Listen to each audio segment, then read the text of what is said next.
RCM The Dream World, transforming lives, transforming India, where dreams come true. Come join with us. Code है। और लेकिन आज हमारे पास जो मुख्य अतिथि हैं, जो वक्ता हैं, वो अपने आप में एक पारंगत एक्सपर्टीज है। मतलब हिंदुस्तान का ऐसा कोर लीडर नहीं है जो उनके संपर्क में नहीं रहता होगा, और हिंदुस्तान की ऐसी कोई शख्सियत नहीं जो उनसे कभी जाने अनजाने में सलाह नहीं लेता होगा, और ये उन्हीं की पुरानी तस्वीर है। अब आप समझ लीजिए कि क्या जीवन में परिवर्तन आ सकता है। एक कैसी आंखें, और इन आंखों में भविष्य के सपने। और जो बात मैं कहा करता हूं कि छोटी छोटी आंखों में बड़े बड़े सपने, तो कामयाबी के दिन आपके अपने हैं। और उन्होंने अनेकों पारितोषिक हासिल किए हैं। उनके व्यक्तित्व विकास की यात्रा है आरसीएम, और ये आरसीएम इस बात का प्रमाण है कि वो आपके व्यक्तित्व का सर्वांगीण और संपूर्ण विकास करता है। और उन्होंने मतलब इतने सालों के अनुभवों से अपनी विदेशी यात्राएं की है, कई तरह के अवार्ड हासिल किए हैं, एकेडमी के ढेर सारे प्रोग्राम उन्होंने अपनी टीम के लिए आयोजित कराए हैं, एक से एक बेहतरीन आयोजनों के वो मुखिया रहे हैं, और भी कई सारी पारंगत हैं।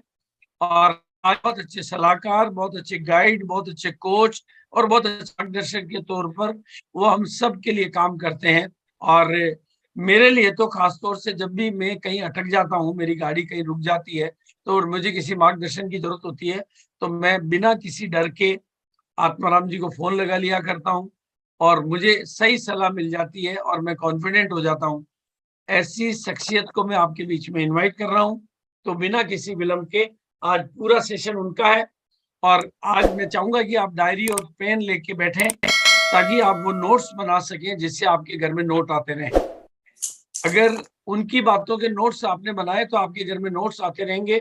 ऐसे व्यक्तित्व के धनी, ज्ञान के भंडार और अनुभवों के भरपूर आत्माराम जी को मैं इनवाइट करूंगा कि वो प्लीज आज अपने अनुभवों और अपनी नॉलेज से इस परिवार को लाभान्वित करें, ये परिवार आगे बढ़ने में पूरी तरह से सक्षम बने। Thank you. Over to Atmaram ji. Thank you गुरुदेव, थैंक यू, बहुत बहुत धन्यवाद गुरुदेव। Welcome sir, welcome. Thank you ma'am, thank you, welcome thank you, sir. Thank you, thank you, thank you, thank you, thank you. किन शब्दों में शुक्रिया अदा करूं गुरुदेव आपका, जो आपने इस पत्थर को हीरा बनाया, इसको तराशा और तराश के यहाँ बैठाया। पता नहीं क्यों मेरे को कई बार ऐसा लगता है कि अगर बीसी छाबड़ा जी नहीं होते तो ये आत्माराम इस रूप में कभी दुनिया के सामने नहीं होता। ये गुरुदेव का ही आशीर्वाद है सारा का सारा। जो भी आज मैं हूँ, ये जो भी आपने मेरे कुछ फोटोज देखे, वो सब कुछ जो है ना सर, वो पूरा 180 डिग्री एंगल से अगर मेरी लाइफ ट्रांसफॉर्म हुई है, तो उस लाइफ को ट्रांसफॉर्म करने में केवल और केवल एक शख्स का अगर मैं शुक्रिया अदा करूं तो वो गुरुदेव बीसी छाबड़ा जी है। इनके अलावा कोई दूसरा नहीं हो सकता। क्योंकि मैं आरसीएम बिजनेस में जब आया, मैंने पहली जो इवेंट अटेंड की, नेटवर्क मार्केटिंग बिजनेस का पहला 400 लोगों का एक सेमिनार जो राजाराम जी ने करवाया 2001 में, और उस प्रोग्राम में मैंने गुरुदेव बीसी छाबड़ा जी को सुना। और मैंने एक सपना देखा था कि काश अगर ये मेरे पिता होते तो पता नहीं आज मेरी जिंदगी कैसी होती। मैंने इनको पिता का दर्जा दिया, पिता का स्थान दिया, गुरु का दिया, भगवान का दिया, जो भी मेरी नजरों में मतलब सबसे सर्वोच्च स्थान अगर किसी शख्स के लिए हो सकता है तो वो स्थान मैंने गुरुदेव बीसी छाबड़ा जी के लिए रखा। बीच में मैं थोड़ा भटका, मैं बिजनेस से बाहर हुआ, फिर मैं वापस आया, और फिर गुरुदेव का एक और प्रोग्राम मैंने अटेंड किया। और उस प्रोग्राम ने मेरी पूरी जिंदगी के अंदर ये विश्वास ला दिया कि अगर मैं इनका आशीर्वाद पालूं तो मेरा जीवन बदल सकता है।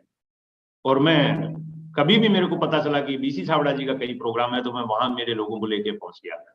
चाहे वो शुरुआत में कर्ज लेके रायपुर के जनकार थिएटर के अंदर, जगदलपुर के जनकार थिएटर में, चाहे बिलासपुर से लोगों को ले जाना हो, चाहे वो दिल्ली जम्मू से बिलासपुर से जम्मू की टीम मीटिंग में लोगों को लेके जाना हो, चाहे वो दिल्ली के श्री फोर्ट ऑडिटोरियम में टीम को लेके जाना हो, चाहे दिल्ली के तालकटोरा स्टेडियम में लेके जाना हो, चाहे जयपुर के विद्याधर नगर स्टेडियम में लेके जाना हो, चाहे भिलवाड़ा के अंदर लेके जाना हो, और चाहे अहमदाबाद में लेके जाना हो, चाहे कलकत्ता में लेके जाना हो, गुरुदेव बीसी छाबड़ा जी का सेमिनार मेरे को जहां भी पता चला, मैं मेरी टीम को लेके पहुंच गया। क्योंकि मुझे एक चीज का पता था, एक चीज का पता था कि अगर मैं मेरे लोगों को बीसी सर का आशीर्वाद दिलवा दूं तो मेरे सारे काम हो जाएंगे।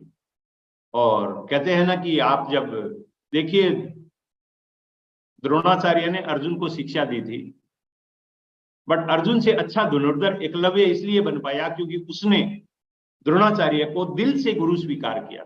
अर्जुन के द्रोणाचार्य जो गुरु थे ना, वो दिल से नहीं थे, वो थोपे हुए गुरु थे। और थोपे हुए गुरु में और दिल से माने गए गुरु में बड़ा फर्क होता है। तो मैंने गुरुदेव का कभी अर्जुन बनने की कोशिश नहीं की, मैंने हमेशा एकलव्य बनने की कोशिश की। और आज ये मेरा परम सौभाग्य है कि गुरुदेव बीसी छाबड़ा जी मुझे इस मंच पे इनवाइट कर रहे हैं, और ये मेरी जिंदगी का सबसे स्वर्णिम डे में से एक डे है आज का, और ये दिन मैं मेरी जिंदगी में कभी भूल पाऊंगा। मैं गुरुदेव का अगर कर्ज उतारना चाहूं तो इस जीवन में जो कर्ज इनका मेरे ऊपर है वो मैं उतार ही नहीं सकता। आप बोलो सर इससे उतर जाए उससे उतर जाए, कुछ भी करवाया, मेरे चमड़ी की जूती बना के पहना दूं ना मैं सर को, तो भी गुरुदेव बीसी छाबड़ा जी का कर्ज में नहीं उतार सकता। इनका बहुत बड़ा उपकार है मेरे ऊपर, इनका बहुत बड़ा आशीर्वाद है मेरे ऊपर। और मेरे बारे में जो भी सर ने बोला वो बहुत ज्यादा बोला है, मैं उतने के काबिल नहीं बन पाया हूँ, अभी उतने के लायक नहीं बन पाया हूँ, बट प्रयास करता हूँ हमेशा कि गुरुदेव बीसी छाबड़ा जी को अगर मेरे बारे में कुछ बोलना हो तो वो एक ही शब्द बोले कि आत्माराम ठीक आदमी। तो मैं हमेशा ठीक बनने की कोशिश में रहता हूँ।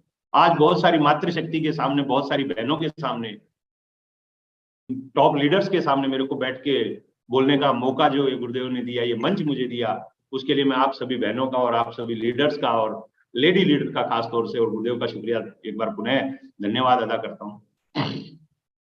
मेरी जो जिंदगी स्टार्ट हुई थी वो बड़ी खतरनाक हुई थी।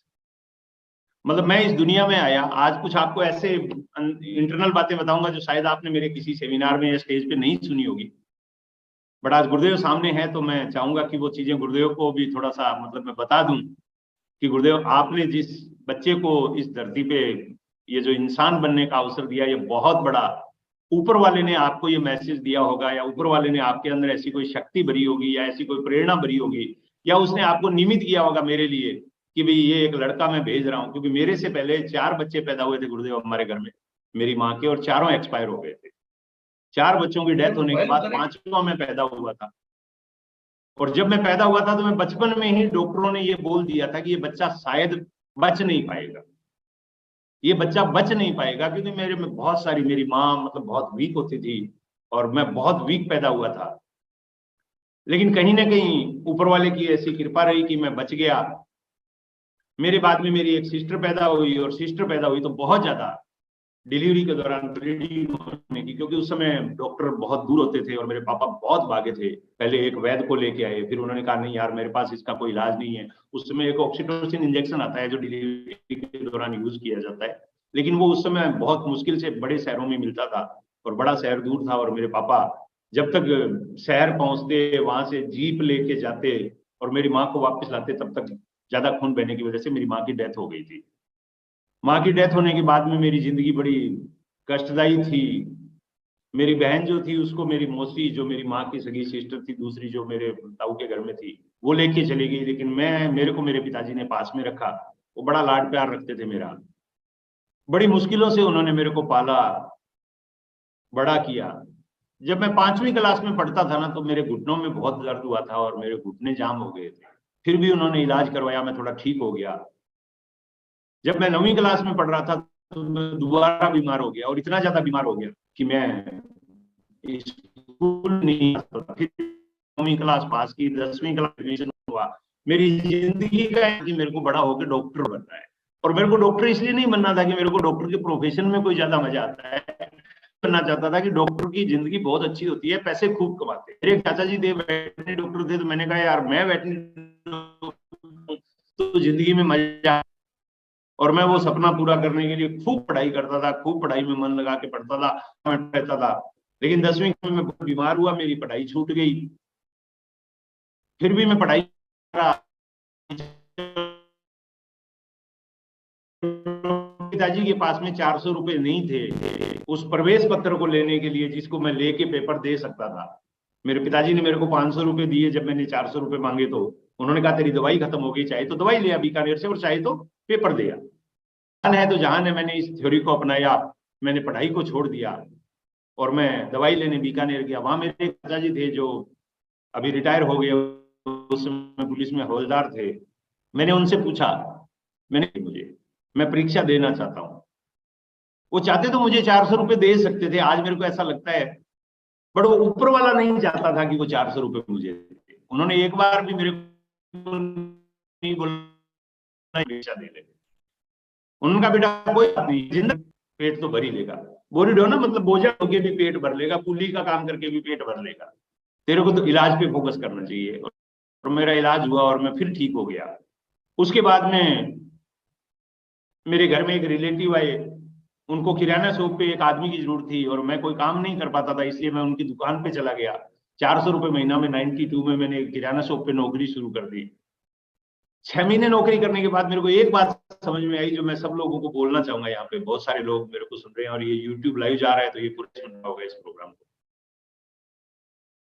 जिंदगी में आप कभी भी या तो अमीर बनने का स्वप्न मत देखना, और अगर देखो तो नौकरी का स्वप्न मत देखना। गुरुदेव के शब्दों में बोलूं तो नौकरी वो है, माफी चाहूंगा नौकरी वाले लोग इसको अदरवाइज नहीं लेंगे, गुरुदेव बीसी छाबड़ा जी का स्टेटमेंट है, पूरे हिंदुस्तान में बोला हुआ और हमारे तो सबकॉन्शियस माइंड में फीड है। नौकरी वो है जो आपको भूखा मरने नहीं देती, चैन से सोने नहीं देती और अमीर कभी होने नहीं देती।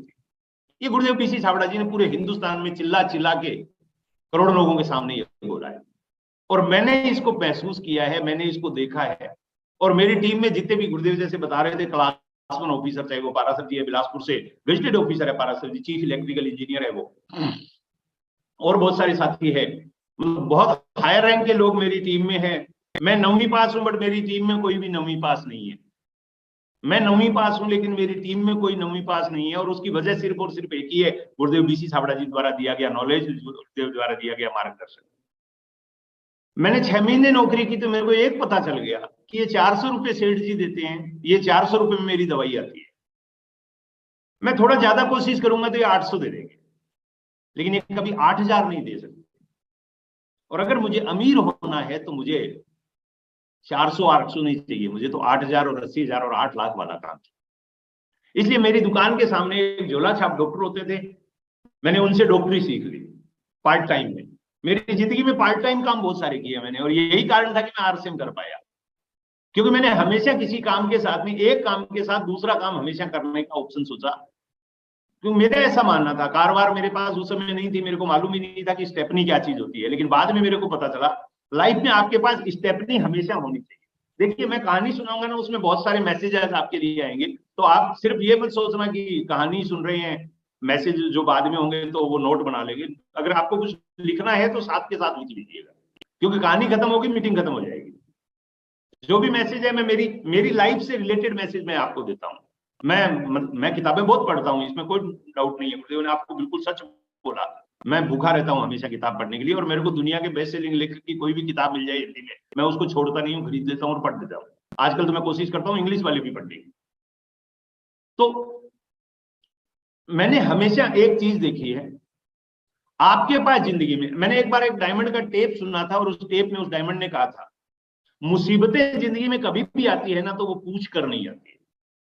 मुसीबतें, तकलीफें, दुख, समस्याएं जिंदगी में कभी आपको पूछ कर नहीं आती है, और वो जब आती है ना अकेले नहीं आती है। वो जब भी आती है ना अकेले नहीं आती है, एक के साथ एक फ्री आती है। और आपको हमेशा उनके स्वागत के लिए, उनके वेलकम के लिए तैयार रहना चाहिए। अब आप कह दो जी मैं क्यों तैयार रहूं मुसीबतों का स्वागत करने के लिए? अरे तैयार नहीं रहोगे तो वो आएगी, उस दिन खराब कर देगी। अभी सीरिया में और तुर्की में भूकंप आया, भविष्यवाणी पहले की गई थी। जो लोग उस भूकंप से पहले तैयार थे कि भूकंप आ सकता है, हमें सिखाया जाता है नेगेटिव सोचना नहीं है, बट सुरक्षित होने के लिए नेगेटिव सोचना जरूरी होता है। कोई भी इंसान बीमा इसलिए नहीं खरीदता कि उसको ये पता है 100 साल नहीं मरेगा और बीमा खरीद। वो कहता है यार बीमा इसलिए खरीदना है, भगवान ना करे 100 साल जीने वाले हैं, लेकिन अगर कुछ हो गया तो वो नेगेटिव सोचा, उसने नेगेटिव सोचा तो इंश्योरेंस खरीद पाया। तुर्की में जिन लोगों ने सोचा अगर यार भूकंप की भविष्यवाणी है, अगर आ गया तो वो बच गए, उनकी जान बच गई। 50,000 से ज्यादा लोग मरे हैं, लेकिन जिन्होंने ये सोचा कि अगर भूकंप आया तो वो बच गए। जिन्होंने सोचा आएगा तब देखेंगे, चले गए।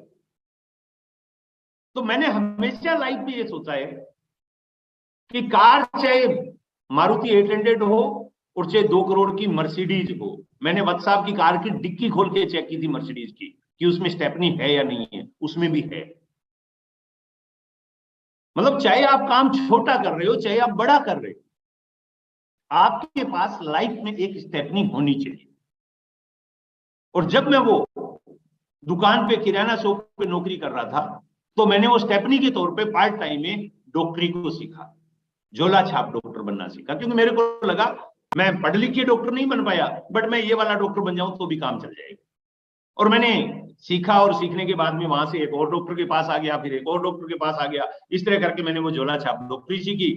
लेकिन वो जब करने लगा ना तो 3-4 साल बाद एहसास हुआ यार ये काम लोगों के जीवन से ज्यादा खिलवाड़ कर रहा हूं, क्योंकि मैं ज्यादातर जेनरिक मेडिसिन देते थे, उधार में होता था गाँव में, तो मैंने वो धंधे को छोड़ दिया और मैंने मेरे पुराने पुश्तैनी व्यवसाय खेती किसानी को अपना लिया। खेती किसानी जब मैंने की तो उसके अंदर भी कोई ज्यादा किस्मत ने मेरा साथ नहीं दिया। मेरे पिताजी खेती संभालते थे, वो इनसे ठेके पे जमीन लेते थे, वो उनकी डेथ हो गई कैंसर की वजह से, तो वो भी नहीं मिली। मेरी शादी भी हो गई थी, बच्चे भी हो गए थे, 2 बेटियां 1 बेटा। जिंदगी बड़ी टफ हो गई थी, बड़ी मुश्किलों से गुजर रही थी, तो मैंने सब्जी बेचने का काम शुरू किया। सब्जी वाले काम में भी कुछ ज्यादा नहीं बना, तो मेरे एक दोस्त की सलाह पे मैंने दूध बेचना शुरू किया। और दूध बेचते बेचते एक दिन मेरे एक दोस्त ने फोन किया, आत्माराम जी मैं आपको एक फ्री का बिजनेस बताऊंगा अगर आप मेरी दुकान पे आओगे। और मैं उसकी दुकान पे चला गया और उसकी दुकान पे जाके मैंने उससे फ्री के बिजनेस का पूछा, और संयोग से वो बिजनेस आरसीएम बिजनेस था। उसने मेरे को आरसीएम बिजनेस के बारे में बताया, बट मैं सच बता रहा हूं दोस्तों, मेरे को समझ में नहीं आया। पहली बार ये बिजनेस किसी को भी बताया जाता है ना, 99% केसेज में ये दिमाग में घुसता ही नहीं। उसने मेरे को बहुत अच्छे से समझाने की कोशिश की, लेकिन मेरे को समझ में नहीं आया। 1260 रुपए की उस समय ज्वाइनिंग होती थी, ये बात 18 सितंबर 2002 की है। और मैं किसी भी सूरत में ज्वाइन नहीं करना चाह रहा था, क्योंकि मैं 2000 रुपया दूध बेच के कमाता था। अगर उसमें 1260 का कपड़ा ले लूंगा तो मुझे पता है घर में जाते ही मेरी बीवी मेरे को मारेगी, क्योंकि वो घर में बहुत सारी चीजें मंगवाए कि मैं लेके नहीं आऊंगा तो झगड़ा तो होता है। ज्यादातर झगड़े पैसे की तंगी से होते हैं, अदरवाइज मियां बीवी के ज्यादा झगड़े नहीं होते हिंदुस्तान में। तो मैं बड़ा परेशान था। वो मेरे को कह रहा है जिंदगी बदल सकती है, मेरे को लगता है वो बेवकूफ बना रहा है। 2 घंटे उसने मेरे को प्लान दिखाया, 2 घंटे उसने मेरे को समझाया, मेरे को नहीं समझ में आया। 2 घंटे बाद उसने मेरे को बोला चाय पिएगा? मैंने कहा हाँ।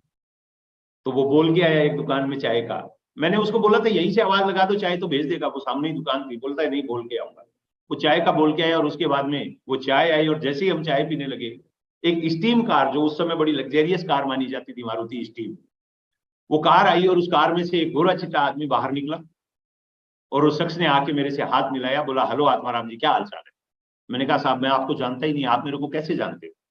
उन्होंने बोला आपको कौन नहीं जानता, आप इतना बढ़िया दूध जो बेचते हो। मैं बड़ा परेशान हूं कि यार इस आदमी ने जिंदगी में कभी मेरे से एक बूंद दूध नहीं लिया, इसको क्या मालूम मैं दूध बढ़िया बेचता हूँ कि घटिया बेचता हूँ। बट खैर एक बड़े और अमीर आदमी ने मेरे से हाथ मिलाया, मेरी ये खुशनसीबी थी।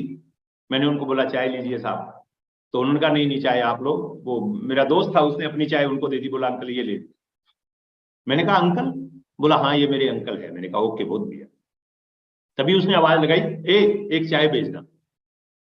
मैंने उसको पूछा यार पहले तू जाके बोल के आया था, तो अब अदरक वाली नहीं चाहिए क्या? बोला नहीं, मैं उसको बोला यार आज थोड़ी ठंड है, चाय पूरे दिन अदरक वाली देना। कई सालों बाद मुझे पता चला वो बेचारा चाय तो अदरक वाली बना रहा था। चाय वो चाय बोलने नहीं गया था, उस चाय वाली दुकान के पीछे एक एसटीडी पीसीओ था, और उस एसटीडी पीसीओ से वो उस अंकल को फोन करने गया था कि अंकल एक प्रोस्पेक्ट तो आ गया बट मेरे से हैंडल नहीं हो रहा है, आप आ जाइए जल्दी से हैंडल करते हैं। तो अंकल थोड़े समझदार थे, उन्होंने मेरा बायोडाटा पहले पूछ लिया और उसी बायोडाटा के आधार पे उन्होंने आके बोला आत्माराम जी, मेरा नाम लिया, क्योंकि उनको पता था इस दुनिया में आदमी के लिए नाम सबसे प्रिय शब्द होता है। किसी भी इंसान के लिए सबसे प्रिय अगर कोई वाक्य है तो वो है उसका नाम। 1 लाख लोगों के बीच में खड़ा होके अगर मैं ये बोलूं कि जितेंद्र शर्मा जी, तो जितेंद्र जी घूम जाएंगे 180 डिग्री एंगल पे, वो बोलेंगे हाँ मेरे को किसी ने पुकारा है। नाम सबसे बड़ा वाक्य होता है किसी इंसान के लिए, सबसे मधुर ध्वनि। डेल कार्नेगी अपनी किताब लोक व्यवहार में लिखते हैं किसी आदमी का नाम लेके पुकार लो, उसका आधा गुस्सा वैसे ही खत्म हो जाएगा। अगर वो बहुत गुस्से में है और आपका मर्डर करने की कोशिश कर रहा है और आपने उसका नाम लेके पुकार दिया, आधा गुस्सा खत्म हो जाएगा उसका। तो उन्होंने मेरा नाम लिया। दूसरा, किसी भी इंसान की तारीफ सबसे पहले कोशिश कीजिए, ढूंढिए उसकी खूबी क्या है। उन्होंने ये पता लगा लिया था मेरे से मिलने से पहले कि मैं काम क्या करता हूं। मैं दूध बेचता था। तो उन्होंने ये बोला, आपको कौन नहीं जानता, आप इतना बढ़िया दूध बेचते हो। भले ही मैं पानी मिलाता था, फैट निकलवाता था, कितना भी काला कलूटा करता, कितना भी ब्लैक एंड व्हाइट करता था, लेकिन उन्होंने ये नहीं बोला कि मैं खराब दूध बेचता हूं। उन्होंने मेरे धंधे की तारीफ की। अगर आप किसी इंसान का नाम ले लेते हो और उसके प्रोफेशन की तारीफ कर देते हो, समझ लो वो बेहोश हो गया। वो बेहोश हो गया। आप उसको जैसे मर्जी काटो। और उसके बाद में वो मेरे पास बैठ गए, बातचीत करने लगे। बात करते करते उन्होंने पूछा, आत्माराम जी, गुस्ताखी माफ, आपसे माफी चाहता हूं, लेकिन आपसे एक चीज पूछना चाह रहा हूं। मैंने कहा, सर पूछिए। बोले, वैसे किसी भी महिला से उसकी उम्र, उन्होंने थोड़ा मजाक में कहा, बट ये हकीकत भी है। उन्होंने कहा, किसी भी महिला से उसकी उम्र और किसी भी इंसान से उसकी आमदनी कभी नहीं पूछनी। आप किसी से भी पूछ लो, कोई भी महिला बहन से पूछो आपकी एज क्या है, वो शायद सच नहीं बताएगी। 99% 60 साल की बुजुर्ग महिला होगी ना, तो भी बोलेगी अभी तो 45 की। और आदमी से किसी से भी पूछो, वो 2000 कमा रहा है, उसके घर में चूल्हा नहीं जल रहा है, फिर भी बोलेगा सर बहुत बढ़िया, खूब कमा लेते हैं, जिंदगी बढ़िया मस्त चल रही है। कोई आदमी इनकम नहीं बता सकता। तो उन्होंने कहा, सर मैं फिर भी आपसे पूछ रहा हूँ। मैंने कहा, सर पूछो से, मेरे को पूरी किताब 2-2.5 हजार रुपया महीना दूध बेच के कमा लेता हूँ। बोले, 2-2.5 हजार से काम चल जाता है? मैंने कहा, हाँ सर, दाल रोटी चल जाती है। बोले, बच्चे कौन से स्कूल में पढ़ते हैं? मैंने कहा, सर मेरा गांव में घर के पास में एक सरकारी स्कूल है, जिसमें पहले मेरे पिताजी पढ़े थे, फिर मैं पढ़ा, बच्चे भी उसी में पढ़ रहे हैं। गरीबों के बच्चे कहाँ पढ़ेंगे साहब, वहीं तो पढ़ेंगे। उनका यार आजकल कॉन्वेंट स्कूल का जमाना है, कम से कम इंग्लिश मीडियम में तो जरूर पढ़ाने चाहिए बच्चे आपको। मैंने कहा, हाँ सर पढ़ाने चाहिए, लेकिन पैसे नहीं है। उन्होंने कहा, तो दूध बेच के ज्यादा कमा लो। मैंने कहा, सर आपको क्या लगता है मैं कम कमाना चाहता हूं? मैं तो दिन रात जी तोड़ मेहनत करता हूं, लेकिन क्या करूं सर, कमाई होती नहीं है सर, कंपटीशन है, ये है वो है। तो उन्होंने कहा, बिल्कुल सही बात आप कह रहे हो, कंपटीशन है और है, सब कुछ है, नहीं कमा सकते, लेकिन बहुत सारे लोग हैं जो आपसे ज्यादा कमाते हैं। मैंने कहा, हाँ। तो बोले, आप भी ज्यादा कमा लो। मैंने कहा, सर क्या बताऊं मैं। बोले, अच्छा जिंदगी में आप पाना क्या चाहते हो? अगर जिंदगी मौका दे, जैसे गुरुदेव बीसी चावड़ा जी हर मीटिंग में पूछते थे, जिंदगी मौका दे तो खिलाड़ी बनना चाहिए या दर्शक? हम सब बोलते थे खिलाड़ी। क्यों? गुरुदेव कहते थे, खिलाड़ी हारे या जीते उसको पैसा मिलता है, दर्शक को तो माथा ठोकने का भी देना पड़ता है। तो मेरे को उन्होंने पूछा, अगर जिंदगी मौका दे तो अमीर बनना चाहोगे या गरीब रहना चाहोगे? मैंने कहा, साहब इस धरती पे एक भी आदमी ऐसा मिल जाए ना मेरे को, आप मिलवा दो ना, तो मैं मान जाऊं आपको कि जिंदगी मौका दे और वो गरीब रहना चाहिए, अमीर ना बनना चाहिए। बोले, नहीं बहुत सारे लोग हैं। एक भिखारी मिला था अभी थोड़ी देर पहले मेरे को। मैंने उससे पूछा, भाई कार चाहिए क्या? बोला, हाँ चाहिए, दे दो। बोला, मेहनत करनी होगी? बोला, फिर नहीं चाहिए, आप रखो। ज्यादातर लोग चाहते हैं, चाहते ही चाहते नहीं है। अब चाहते में और चाहते ही चाहते हैं में बड़ा फर्क होता है। उन्होंने बोला, आप चाहते हो या हर हाल में हर काल में चाहते? मैंने कहा, सर एक बात बोलूं, रास्ता भी लेना तो कुछ भी करना पड़े तो भी अमीर बनना चाहता हूं। और वो अंदर से सोया हुआ ड्रीम मेरा जाग गया कि यार अमीर बनना है। जो बचपन में सपने देखे थे, यार अमीर बनना है, बड़ी कार लानी है, बड़ा घर बनना है, बच्चों को अच्छे स्कूल में पढ़ाना है, देश विदेश घूमना है, ये करना है, वो करना, वो सारे मेरे जो अंदर के जो सोए हुए सपने थे। जैसे वो गुरुदेव बीसी चावड़ा जी कहते हैं कि कोयले पे जब राख जम जाती है तो कोयले की चमक फीकी पड़ जाती है। मैं आपका सेवक हूं, मैं वो राख हटाने आया हूं। तो उसी तरह से उन्होंने वो अंदर जो मेरे सपनों पे जो परत आ गई थी मिट्टी की, उस परत को उन्होंने हटाया और हटा के और मेरे वो सपनों को वापस हवा दे दी।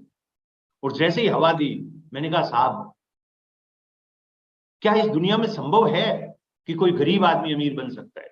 उनका यस ऑफ कोर्स, जितने भी अमीर बने वो सारे गरीब थे पहले। मैंने कहा, क्या बात कर रहे हो, जितने ही अमीर बने वो सारे गरीब थे पहले? बोले, यस, आप नाम लो, धीरूभाई अंबानी पहले गरीब थे।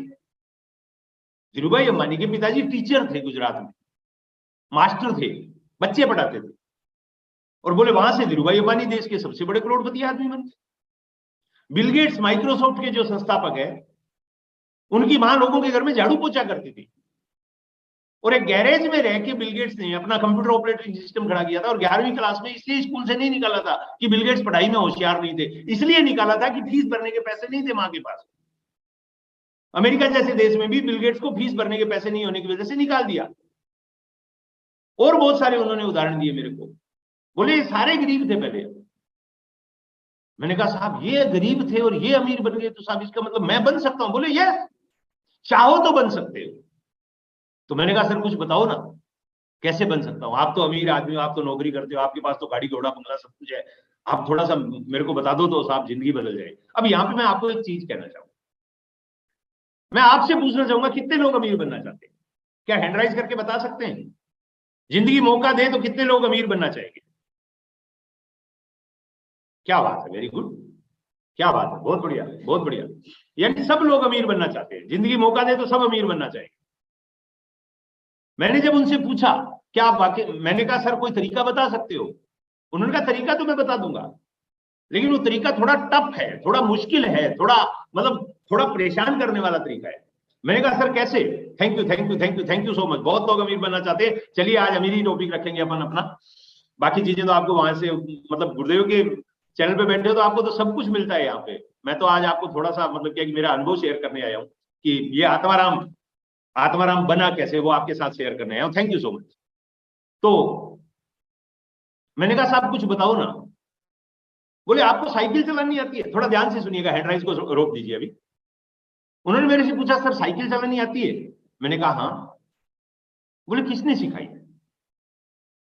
मैंने कहा सर मेरा एक दोस्त था, उसने सिखाई। बोले वो दोस्त को साइकिल चलानी आती थी क्या? मैंने कहा हाँ सर, वो चलानी नहीं आती उसको, तो वो मेरे को कैसे सिखाता? बोले आपको बाइक चलानी आती है? मैंने कहा हाँ सर, दूध बेचता हूँ, बाइक तो चलानी आती है। बोले किसने सिखाई? मैंने कहा मेरे अंकल थे, जब मैं 8वीं क्लास में पढ़ता था तो उस समय मेरे अंकल थे और उनके साथ एक दोस्त थे और उनके पास एक राजदूत मोटरसाइकिल होता था। मैंने उनसे एक दिन बोला तो उन्होंने मेरे को सिखाई। बोले वो चलाना जानते थे, उन्होंने सिखाई या कोई और था? मैंने कहा सर जिसको चलानी आती है वही सिखाएगा, जिसको नहीं चलानी आती वो कैसे सिखा देगा? बोले आपको कार चलानी आती है? मैंने कहा नहीं आती है। बोले क्यों? मैंने कहा सर किसी ने सिखाई नहीं मेरे को। बोले हवाई जहाज उड़ाना आता है? मैंने कहा नहीं। बोले क्यों? मैंने कहा सिखाया नहीं किसी ने मेरे को। तो बोले आप अमीर नहीं हो, मालूम है क्यों? मैंने कहा सर मालूम नहीं। बोले सिखाया नहीं किसी ने अमीर बनना आपको? मैंने कहा क्या बात कर रहे हो? बोले हाँ। मैंने कहा सिखाने से अमीरी आ सकती है? बोले सर आत्माराम जी, साइकिल जब सिखाने से चल सकती है, मोटरसाइकिल जब चलाने से चल सकती है, कार जब मोटरसाइकिल जब सिखाने से चल सकती है, कार जब सिखाने से चल सकती है, हवाई जहाज जब सिखाने से उड़ सकता है, तो फिर अमीरी कौन से बाग की मूली है जो सिखा दो तो नहीं आ सकती है? मैंने कहा सर आप बात तो सही कह रहे हो, लेकिन सर किससे सीखें? बोले जो अमीर है उससे। उन्होंने कहा इस दुनिया में 99% लोग इसलिए गरीब हैं। अब यहाँ पे मैंने 95 नहीं बोला, 99 बोला है, क्योंकि 5% जो अमीर है ना, 4% जो ऊपर वाले एक के नीचे, वो अमीर उसकी वजह से है कि वो 95 लोग उनके लिए काम करते हैं, लेकिन 1% लोग इसलिए अमीर है कि उनके लिए 99% लोग काम करते हैं। उन्होंने कहा इस दुनिया में जो भी कोई अमीर या गरीब है ना, उसके पीछे वजह सिर्फ उसका ज्ञान है। देखिए दुनिया में आपको, उन्होंने कहा कितनी क्लास तक पढ़े हो? मैंने कहा सर 9वीं क्लास। बोले कोई दिक्कत नहीं है, 9वीं क्लास तक पढ़े हो तो क्या दिक्कत है? धीरूभाई अंबानी 10वीं फेल थे, वो भी 9वीं पास थे, आप भी 9वीं पास, वो भी 9वीं पास, तो हिंदुस्तान के नंबर 1 अमीर आदमियों में से एक आप बन सकते हो, ये मौका तो आपके पास है। बट धीरूभाई अंबानी अमीर कैसे बने थे वो थोड़ा सा बोले, मैं आपको बताना चाहता हूं। मैंने कहा सर बताइए। मेरे को उनकी बातों में मजा आने लग गया। मैंने कहा यार बड़ी, आज तो मैं मेरे दोस्त की तरफ देख, पता नहीं कहां से ये किट लेके बैठा था, लटकाने की कोशिश कर रहा था 3 जोड़ी कपड़े, ऐसे आदमी से मिला 1200 नहीं तो 2500 ले लेते। मैंने कहा साहब धीरूभाई अंबानी? बोले हाँ धीरूभाई अंबानी पहले आपको पता है दुबई में या अरब देशों में पेट्रोल पंप पे पेट्रोल भरते थे और उनको 100 दिरहम मिलते थे। 100 दिरहम मतलब 100 रुपया दिहाड़ी मिलती थी, वहां की करेंसी दिरहम है तो बोले दिरहम मिलते थे, वो थोड़ा इंडिया की करेंसी से ज्यादा मतलब क्या कि महंगी होती होगी। बोले 100 रुपए रोज उनको मिलते थे, ऐसा मानो। धीरूभाई अंबानी 100 रुपए लेते थे और वो 100 रुपए में से सामने एक 5 स्टार होटल था, उसमें 2 बार चाय पीने जाते थे। एक बार सुबह जब काम पे आते थे, एक बार शाम को जब काम से छुट्टी करते। वो 2 रुपए में चाय मिलती थी 5 स्टार होटल। ये मेरे बैकग्राउंड में आपको जैसे बड़ी बड़ी इमारतें दिख रही है, इस टाइप का 5 स्टार होटल होता था उनके पेट्रोल पंप के सामने। वहां जाके वो पेट्रोल पंप से पेट्रोल भरते थे, उस पेट्रोल पंप पे पेट्रोल भरते थे और सामने जो होटल था 5 स्टार, उस होटल में जाके वो चाय पीते थे। वहीं उस होटल के पास में एक ठेला था जो 25 पैसे में चाय बेचता। लेकिन धीरूभाई अंबानी 25 पैसे वाली चाय नहीं पीते थे, 2 रुपए वाली चाय पीते थे। तो उनके लोग जो है ना, दोस्त जो है ना, बड़ा मजाक उड़ाते थे। बोला ये देख, काम नौकर का, सपने शेख चिल्ली के। क्योंकि चिल्ली कोई वहां का शेख होता था, बड़ा अमीर आदमी होता था, तो लोग उसका नाम लेके बोलते थे कि काम तो नौकर का कर रहा है और सपने शेख चिल्ली के देख रहा है। लेकिन धीरूभाई अंबानी 5 स्टार होटल में जाके चाय पीते थे। एक दिन जब वो बहुत अमीर बन गए तो किसी पत्रकार ने उनसे ये सवाल पूछा कि सर, आप जब गरीब थे तो 5 स्टार होटल में चाय पीने क्यों जाते थे? चाय ठेले पे 25 पैसे की मिलती थी, आप कहते हो बचत करनी चाहिए, ये करनी चाहिए, वो करनी चाहिए, लेकिन आपने तो जिंदगी में कभी बचत नहीं की। 100 रुपए कमाते थे तब भी आप चाय 2 रुपए की पीते थे, जबकि वही चाय 25 पैसे में मिलती थी। तो धीरूभाई अंबानी ने कहा, मैं बचत करता था तब भी, लेकिन वो 25 पैसे की चाय में मेरे को सिर्फ और सिर्फ 25 पैसे का ज्ञान मिलता। जब मैं 2 रुपए की चाय पीने वहां जाता था तो वहां बहुत सारे अमीर लोग चाय पीने आते थे, जो मेरी गाड़ी में पेट्रोल भरवाते थे और पेट्रोल भरवाने के बाद में उस होटल के आगे जाके खड़ी कर देते थे। एक दिन मैंने होटल के चौकीदार से पूछा कि भैया ये लोग ऊपर क्या करने जाते हैं? तो बोला चाय पीने जाते हैं। तो मैंने कहा यार, अगर मेरे को अमीर बनना है तो मेरे को इन लोगों की संगत करनी पड़ेगी। तो वो संगत के लिए मैं 2 रुपए लगाता था, 25 पैसे की चाय 2 रुपए में पीता था। और वहां से मैंने वो फॉर्मूले सीखे और उन फॉर्मूलों को जीवन में अप्लाई किया। आज धीरूभाई अंबानी अमीर हो गया। मैंने कहा साहब, इसका मतलब तो ये हुआ कि मैं अगर अमीर बनना चाहूं तो मुझे कोई 5 स्टार होटल ढूंढना पड़ेगा, फिर वो होटल में अमीर लोगों को ढूंढना पड़ेगा, फिर उनकी बातों को सुनना पड़ेगा, फिर वहां से आइडिया लेना होगा। उनका yes, it's only one way, केवल एकमात्र रास्ता है। मैंने कहा सर, फिर तो मेरे शहर में ना तो 5 स्टार होटल है, ना कोई इतने अमीर लोग हैं, और अगर कोई अमीर होगा तो वो मेरे को तो धक्का मार के बाहर निकालेगा। कोई अमीर आदमी मेरे को अमीर बनने के बारे में क्यों सिखाएगा? बोले वो मैं मदद कर सकता हूं आपकी। मैंने कहा कैसे?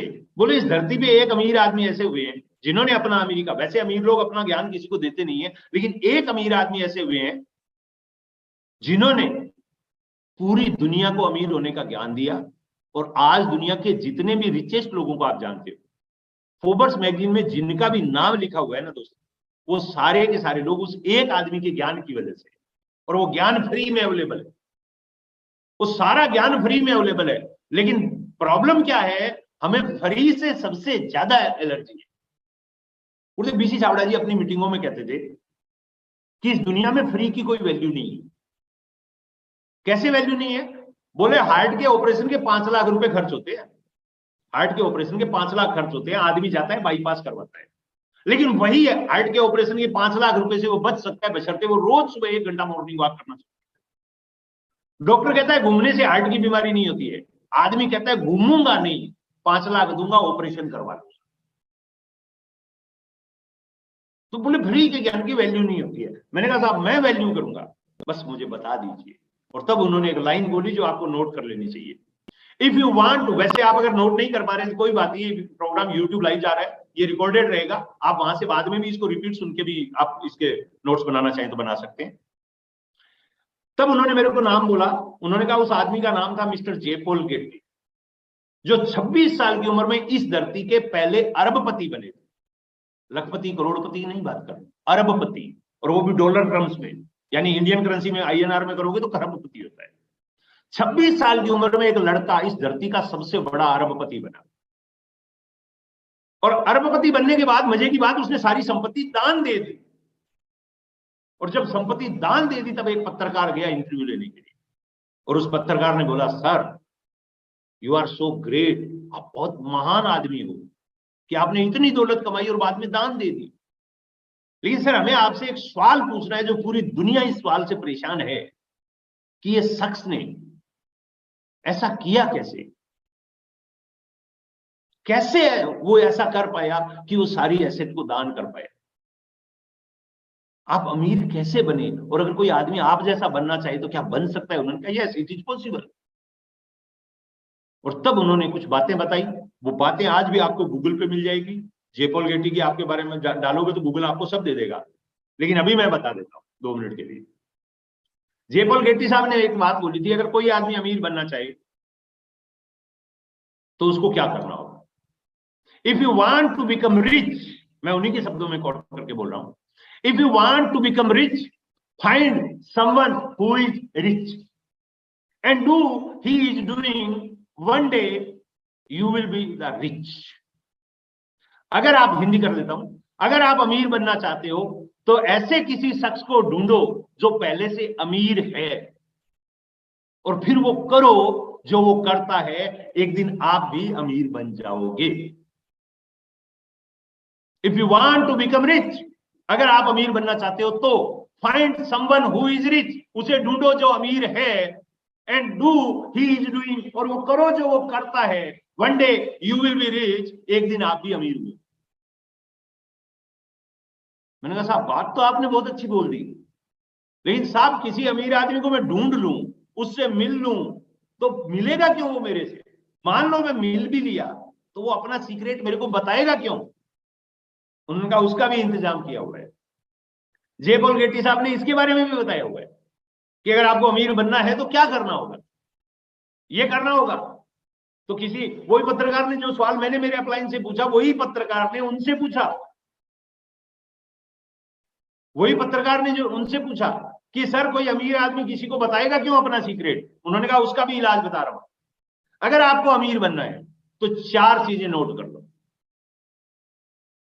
और मेरे को लगता है इस जूम कॉल में जितने भी हम साथी बैठे हैं, बहनें बैठी है, भाई बैठे हैं, सब लोग अमीर बनना चाहते हैं, क्योंकि सबने हैंड राइज किया था, सबने चैट में। 4 चीजें नोट कर लीजिए दोस्तों। पहला, अगर आपको अमीर बनना है तो आपके पास एक बिजनेस होना चाहिए। बिजनेस, अब मैंने बिजनेस बोला है तो बाकी सारी चीजें जो भी आप करते हो ना, बाकी सारी चीजें जो भी आप लोग करते हो, वो सब चीजें वो है जो आपको अमीर नहीं बना सकती। That's it. अगर अमीर बनना है तो पहली शर्त यह है कि आपके पास एक बिजनेस होना चाहिए। और जैसे ही उन्होंने ये बात बोली मैं बड़ा खुश हुआ। मैंने कहा यार मैं तो बिजनेस ही करता हूं पहले से, मैं तो पहले से दूध बेच रहा हूं, मैं तो बिजनेस कर रहा हूं। वाह क्या बात है, मौज बन गई, अब तो ये दूध बेच के अपन अमीर बन जाएंगे। मैं बड़ा खुश हुआ। और मेरे भाई कई सुन रहे होंगे इस जूम कॉल में जो अपना बिजनेस करते हैं, वो खुश हो रहे होंगे। पहली चीज आपके पास बिजनेस होना चाहिए। दूसरा, आपका बिजनेस ऐसे प्रोडक्ट का होना चाहिए जो रोजमर्रा की जिंदगी में इस्तेमाल होते हो। आप कार बेच के अमीर नहीं हो सकते, आप ट्रक बेच के अमीर नहीं हो सकते, आप बस बेच के अमीर नहीं हो सकते, आप हवाई जहाज बेच के अमीर नहीं हो सकते, क्योंकि ये चीजें जिंदगी में 1 या 2 बार ही इंसान परचेज करता है। रतन टाटा जी की Tata motor loss making company है, लेकिन टाटा नमक प्रॉफिट वाली कंपनी है, जिसको हम टाटा कंज्यूमर बोलते हैं। टाटा कंसल्टेंसी टीसीएस प्रॉफिट वाली कंपनी है, जो सारी कंपनियों का घाटा भरती है, क्योंकि वो रोजमर्रा की जिंदगी में आने वाले प्रोडक्ट बनाती है, टाटा कंसल्टेंसी सर्विसेज। यानी आपका बिजनेस ऐसा प्रोडक्ट का होना चाहिए जो रोजमर्रा की जिंदगी में काम आते हो, यानी एफएमसीजी का होना चाहिए, फास्ट मूविंग कंज्यूमर गुड्स।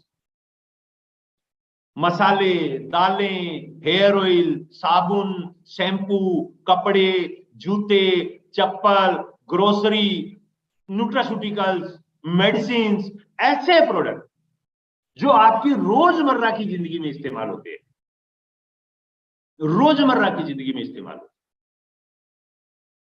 मैं तो और खुश हुआ साहब। मैंने कहा अपना तो ऐसा है कि लोगों की आंख ही नहीं खुलती सुबह जब तक अपन ना दिखे तब तक, क्योंकि अपन तो दूध वाले हैं। दूध तो सबसे ज्यादा नेसेसरी प्रोडक्ट है। मैंने कहा सर जल्दी बताओ तीसरा काम क्या है? 4 बोले थे ना, तीसरा बताओ। उन्होंने कहा तीसरा, आपका बिजनेस बहुआयामी होना चाहिए। बहुआयामी होना चाहिए। बहुआयामी मतलब बहुत सारी जगह पे फैला हुआ होना चाहिए, क्योंकि एक जगह पे भूकंप से, बाढ़ से, कंपटीशन की वजह से, सरकारी कोई कारणों की वजह से आपका बिजनेस डिस्टर्ब हो सकता है। आपका बिजनेस बहुआयामी होना चाहिए। अब मैं थोड़ा उदास हो गया, क्योंकि मैं तो एक छोटे से शहर में जिसकी पॉपुलेशन 2 लाख है आबादी, उस शहर में बिजनेस करता हूं, मैं तो नहीं कर सकता। मैंने कहा साहब चौथा और बता दो, क्योंकि तीसरे में मेरा मामला गड़बड़ हो गया। मैंने कहा साहब चौथा बता दो। बोला चौथा, आपका बिजनेस आपके ऊपर 3% और दूसरों पे 97% डिपेंड होना चाहिए। 97% दूसरे लोग करे, 3% आप करो, ऐसा बिजनेस आपका होना चाहिए। अब मैं बड़ा पहले एक्साइटेड था, अब मैं बड़ा उदास हो गया। तो उन्होंने कहा कैसे, क्या बात है, आपके चेहरे की हवा कैसे उड़ी हुई है? मैंने कहा सर मैं आपको सच बताना चाह रहा हूं सर, ऐसा कोई बिजनेस मेरे को तो नहीं लगता इस धरती पे होगा जो जयपॉल गेट्टी साहब ने बताया होगा कि 97% कोई दूसरे करे, 3% आप करो और आपका काम हो जाए। उनका है। उस समय उन्होंने मेरे को एयरटेल का उदाहरण दिया था, अभी मैं आपको जियो का देता। जियो लेटेस्ट में है। उन्होंने कहा कि एयरटेल के सुनील भारती मित्तल, या अभी के जियो से मान लेते हैं, क्योंकि मेरे पास एयरटेल के एग्जैक्ट डेटा नहीं है, जियो के डेटा है मेरे पास, इसलिए मैं जियो से कर रहा हूं। मान लेते हैं जियो बोला उन्होंने कहा कि जियो आज मुकेश अंबानी जी ने स्टार्ट किया, 2 लाख करोड़ का इन्वेस्टमेंट किया, 50,000 कर्मचारियों को नौकरी पे रखा, और 50,000 कर्मचारियों को नौकरी पे रखने के बाद में उन्होंने जियो को शुरू कर दिया। आज हिंदुस्तान में जियो के 1 लाख से ज्यादा सिम सेंटर है जहां पे जियो की सिम मिलती है, और उस सेंटर को और उस पूरे ऑपरेटिंग सिस्टम को जियो के 50,000 कर्मचारी और जियो के जो दुकानदार है वो ऑपरेट करते हैं। कोविड जब आया तो मुकेश अंबानी साहब ने ये पता लगा लिया कि भाई कोविड जो है वो लोगों से फैलता है, मतलब आदमी से कोविड होता है। कोविड की जो गाड़ी है, जो ड्राइवर व्हीकल है, वो आदमी है, इंसान है। और मुकेश अंबानी, मैंने सुना है ऐसा कि वो इंडिया छोड़ के मॉरिशस चले गए थे और वहां जंगल में रहे थे 1 साल। लेकिन मुकेश अंबानी जंगल में गए थे फिर भी जियो चल रहा था, क्योंकि मुकेश अंबानी जी का रोल जियो में सिर्फ 3% है। 97% उनके कर्मचारी और उनके दुकानदार और उनके कस्टमर का है। धीरूभाई अंबानी दुनिया से गए तो भी रिलायंस चल रहा था। आज मुकेश अंबानी चले जाएंगे तो भी रिलायंस के कारोबार चलेंगे। 80 कंपनियों से 80 से ज्यादा कंपनियां रिलायंस के बैनर तले तो भी चल रहा है। आकाश और अनंत आएंगे, उनके बाद भी चलेगा। इसका मतलब ये है कि ये बिजनेस ऐसा है जो मालिक के ऊपर सिर्फ 3% डिपेंड है। लेकिन मेरा जो दूध का बिजनेस था वो तो मेरे ऊपर 100% डिपेंड है। तो उन्होंने कहा आपको ऐसा बिजनेस करना पड़ेगा। अब मैंने कहा साहब ऐसा बिजनेस मेरी नजर में तो नहीं है। बोले क्यों? अमूल डेयरी वाला तो यही करता है। अमूल वाले सरदार जी क्या करते हैं? वही तो यही करते हैं ना। दूध पैदा कोई और करता है, गांव में भैंस गाय कोई और रखता है, पैदा कोई और करता है, दूध को इकट्ठा कोई और करता है, संकलन केंद्र पे चिलिंग सेंटर पे कोई और लेके जाता है, चिलिंग सेंटर पे ठंडा कोई और करता है, और वो वहां से मतलब क्या है कि फिर प्लांट में जाता है। सरदार जी क्या करते हैं? कुछ नहीं करते। उन्होंने एक सिस्टम बना दिया और वो सिस्टम काम कर रहा है। सरदार जी ने क्या किया? सिस्टम बनाया, और सिस्टम बना के एक टीम बनाई, अब काम हो गया। और तब उन्होंने मेरे को एक बात बोली जो आज मैं आपको राज की बात बताने जा रहा हूं। इस दुनिया में जो अमीरों की सबसे बड़ी राज की बात है, दुनिया के जितने भी रिचेस्ट लोग हैं ना साहब, उन्होंने 2 चीजों पे जबरदस्त काम किया है। पहला, उनके पास एक सिस्टम होता है। बिना सिस्टम के बाय डिफॉल्ट कोई अमीर नहीं बन सकता। आप सारे अमीरों के नाम लिखिए गूगल में, उनके साथ एक सिस्टम जुड़ा हुआ मिलेगा। बिल गेट्स माइक्रोसॉफ्ट का सिस्टम, टिम कुक या स्टीव जॉब्स एप्पल का सिस्टम, आरसीएम टीसी सावड़ा जी आरसीएम का सिस्टम, मुकेश अंबानी रिलायंस, रतन टाटा टाटा सन्स। मतलब हर आदमी के पास, जितने भी अमीर लोग हैं, मार्क जुकरबर्ग फेसबुक, जितने भी अल्ट्रा रिच लोग हैं, उन सबके पास एक सिस्टम है। बट अकेला सिस्टम किसी इंसान को अमीर नहीं बना सकता। वो आगे बताऊंगा। अकेला सिस्टम किसी इंसान को अमीर नहीं बना सकता। दूसरी चीज चाहिए उस सिस्टम को चलाने के लिए, टीम। आप देखिए, मार्क जुकरबर्ग के पास फेसबुक को चलाने के लिए एक टीम है, इंफोसिस को चलाने के लिए नारायण मूर्ति जी के पास इंफोसिस का एक सिस्टम है और उस सिस्टम को रन करने के लिए टीम है। बिल गेट्स के पास माइक्रोसॉफ्ट का सिस्टम चलाने के लिए एक टीम है। मुकेश अंबानी के पास रिलायंस जियो का सिस्टम चलाने के लिए एक टीम है। और टीसी सर के पास में 800 लोगों की टीम है। जब सिस्टम और टीम दोनों का कॉम्बिनेशन मिल जाता है तो इंसान अमीर बन जाता है। तो मैंने कहा साहब मेरे पास तो ना तो सिस्टम है ना टीम है, मैं कैसे अमीर बनूं? बोले अब भी इच्छा है अमीर बनने की। मैंने कहा सर अब तो ज्यादा जाग गई, अब तो रास्ता मिल गया, अब ये बता दीजिए क्या करूं? किसी अमीर वमीर से तो मिल नहीं सकता, आप कुछ मदद कर दो क्योंकि आप ही मेरी नजरों में अमीर हो। मेरे पास मोटरसाइकिल है, आपके पास कार है, तो आप मेरे से तो अमीर हो। जब कार में पहुंचेंगे तब आगे किसी हवाई जहाज वाले को पकड़ेंगे, रास्ता तो मिल गया ना। तब उन्होंने धीरे से वो 1260 रुपए का गत्ते का पैकेट जिसपे लिखा हुआ था आरसीएम बिजनेस एनएम किट और 3 जोड़ी कपड़े थे, वो उठाया और उठा के उसमें से फार्म निकाला, बोला ये फार्म साइन करो, 1260 रुपए। मैंने कहा साहब कैसे? बोले ये जो कपड़ा है, ये कपड़ा आपको यही इंसान बनाने के लिए बना हुआ। ये जो किट है, ये जो आरसीएम की किट है, ये किट के साथ एक सिस्टम जुड़ा हुआ है। मैंने कहा साहब कैसे? बोले टीसी छाबड़ा जी ने 10 लाख करोड़ लगा के एक सिस्टम बनाया है पूरे इंडिया में। अब मैं आज के उदाहरण से समझाऊंगा ताकि वो प्रीवियस डेटा को आप लेंगे तो आपको आज का डेटा नहीं मिलेगा, इसलिए मैं आज के डेटा से आपको बता रहा हूं। टीसी सर ने आज 10 लाख करोड़ से ज्यादा का इन्वेस्टमेंट किया हुआ। 20 लाख स्क्वायर फीट में आरसीएम वर्ल्ड फैला हुआ है, 12 लाख स्क्वायर फीट भिलवाड़ा में, अभी 17 लाख हो गया है, और 3-4 लाख रुड़की में और धुरी में और गुवाहाटी में और सिक्किम विक्किम में सब जगह के प्लांट को मिला दो तो 20 लाख स्क्वायर फीट से ज्यादा होता है। 20 लाख स्क्वायर फीट का सिस्टम बना के 200 से ज्यादा डिपो खोल के 15,000 से ज्यादा पिकअप सेंटर खोल के एक सिस्टम हमारे लिए तैयार करके दे। अब ये सिस्टम टीसी सर ने हमें डिजाइन करके दे। सिस्टम चाहिए पहले अमीर होने के लिए, सिस्टम मिल गया। उन्होंने कहा ये कपड़ा ले लो, ये सिस्टम आपको मिल जाएगा। अब कैसे मिलेगा? जे पॉल गेटी के चारों फार्मूले इसमें लागू होते हैं। मैंने कहा साहब बताओ कैसे? बोला सबसे पहले आपने किट ली, आपने आरसीएम बिजनेस ज्वाइन किया, मतलब आपके पास एक बिजनेस है। जे पॉल गेटी साहब ने क्या?